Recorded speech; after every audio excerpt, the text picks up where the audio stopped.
கன்னி அதிர்ஷ்ட காத்து உங்க பக்கம் வந்து வீச போகுது.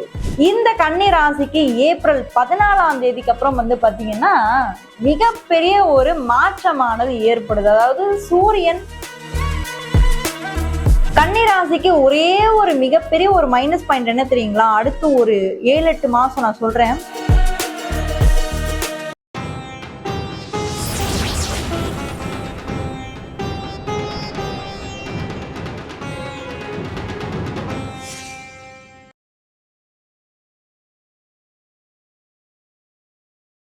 கன்னி அதிர்ஷ்ட காத்து உங்க பக்கம் வந்து வீச போகுது.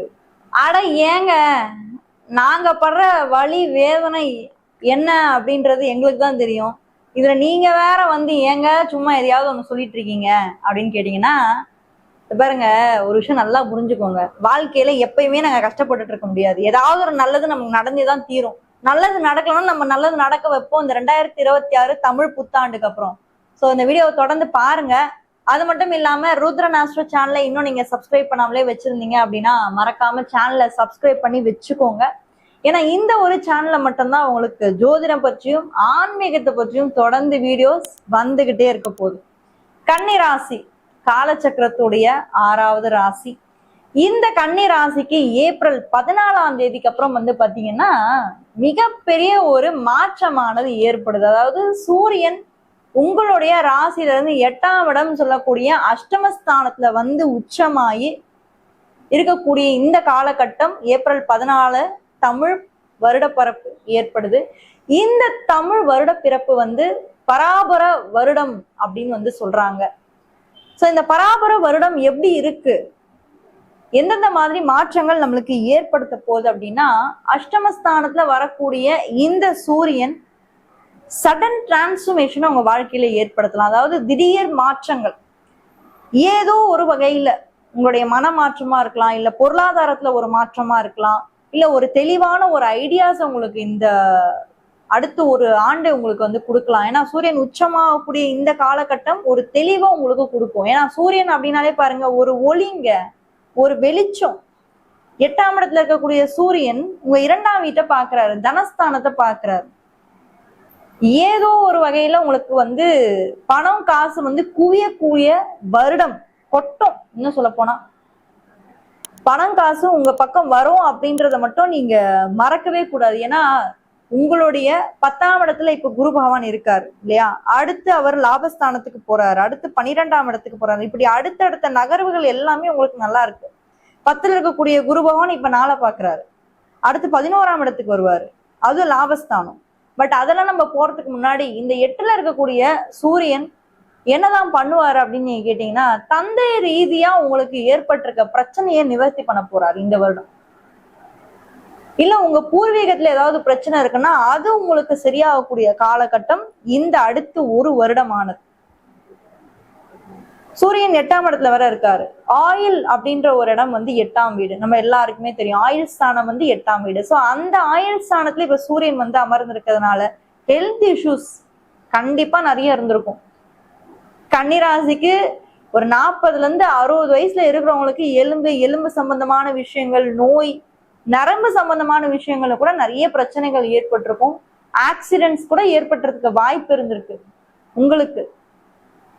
பட் அந்த எல்லா விஷயத்துல இருந்தும் ஒரு சரியான ஒரு நிலைக்கு நீங்க வரப்போறீங்க. 8ஆம் இடத்துல இருக்க சூரியன் நல்ல ஆயுளை கொடுப்பாரு, நல்ல ஆரோக்கியத்தை கொடுப்பாரு. கன்னி ராசிக்கு ஒரே ஒரு மிகப்பெரிய ஒரு மைனஸ் பாயிண்ட் என்ன தெரியுங்களா? அடுத்து ஒரு 7-8 மாசம் நான் சொல்றேன்.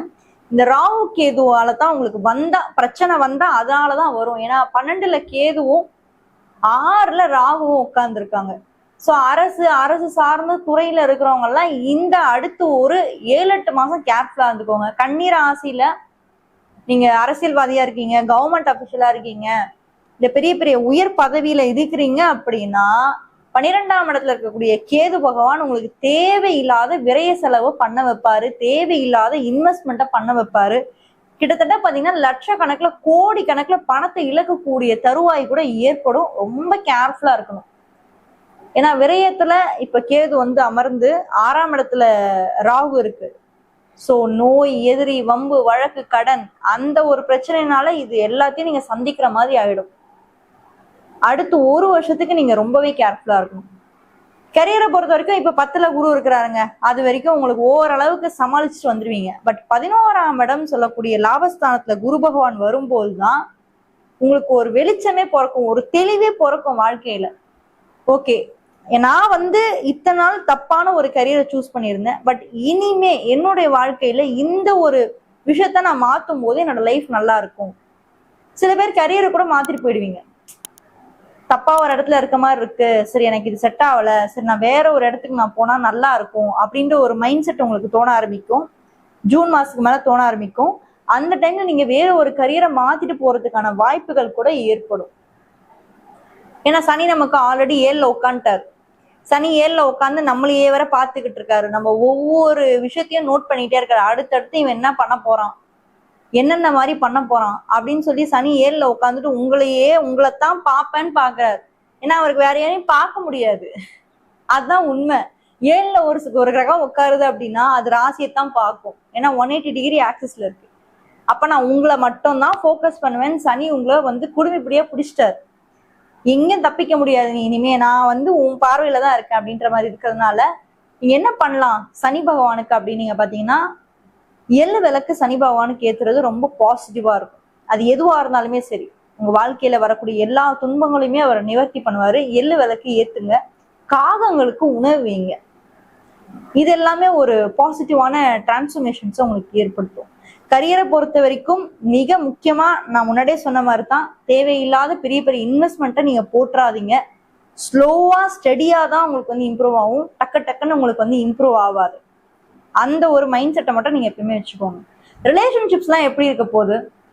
கன்னி ராசி ரிலேஷன்ஷிப்க்கு ரொம்ப இம்பார்ட்டன்ஸ் கொடுக்குறவங்க. ஏன்னா கன்னி அப்படின்னாலே புதன் அப்படின்னாலே அந்த காதல் தான்.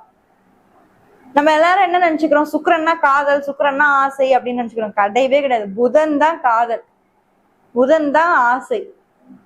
அப்ப நிறைய பேரு இந்த தமிழ் புத்தாண்டுக்கு அப்புறம் காதல் திருமணத்தை நோக்கி தான் போக போறீங்க.